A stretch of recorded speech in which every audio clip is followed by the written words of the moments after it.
I am Antonio Barrios. I'm here with my teammates Jose Fabregas and Noah Huck, and this is our digital cartography via autonomous vehicle with onboard ultrasonic sensors.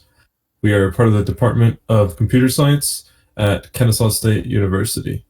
And my colleague Noah will now talk about the preliminary motivation and design. So some background on our project. The goal of this was to have a hardware and software component, and the hardware component would be a vehicle. And using an ultrasonic sensor mounted to the front of the vehicle, we would be able to create a digital map of the space that it is in. And so some real world applications this could be used for is like a self-delivery robot in a hospital that needs to take medication to patients who are too contagious to be visited by regular people. They have this kind of technology in things like the Roomba self vacuum cleaner robots. And so this has a lot of applications for autonomous vehicles throughout our world.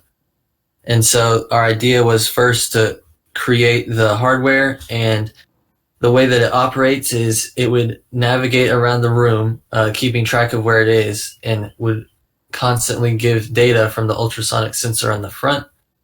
And this would be fed to the mapping part of the software, and this would create a digital map. All right, to begin talking about the car, we can divide it into two general perspectives. One is the portion that automatically drives itself, and the other is the portion that creates the mapping. So the car overall is a flat plastic base that has four DC motors screwed into the sides, two on each side. Those control two wheels, and then the wheels are controlled by a drive controller that is also controlled by the Raspberry Pi. The Raspberry Pi can control which wheels to turn, and this way it has full control over the motion of the vehicle. The Raspberry Pi also has access to software to map the room using data received from an ultrasonic sensor mounted on the front of the vehicle. This ultrasonic sensor can read up to 3 and 6 feet away from it, but the more accurate readings will be near the 3 feet mark. The ultrasonic sensor is placed in the front of the vehicle to obtain the best readings and also to have the optimal path for the autonomous vehicle. Okay, for the cartography approach for our project, we're gonna use this technique called SLAM, simultaneous location and mapping. So basically, for the location, it starts the car at, let's say, in the 2D coordinate plane at 0, 0, and as the car moves, it adds or subtracts the coordinate.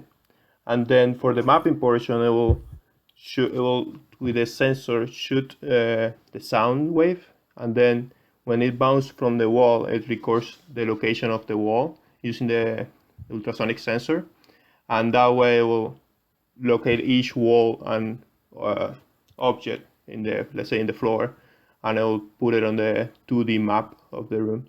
We haven't finished this part yet, but we are working on maybe implementing this Google Cartographer library that is an open source library that we can use, and it uses SLAM for the technique and this is how this map underneath the cartography picture is how our map will look like. And then the desired vehicular output is what we are shooting for, to have those exact locations for the points. So the future plans are to, most importantly, to create the most accurate autonomous pathing possible, and also to create the most accurate room mapping. That will take a lot of time to create the more accurate and optimal software codes. But Also, in future terms, we are looking at potentially placing a 360-degree camera on top of the vehicle in order to take pictures of the room and associate those pictures to the room. For example, if you're taking this car to view some real estate, you could stay at your home and use this car sort of as a drone and simply view the house and get a blueprint essentially from the house.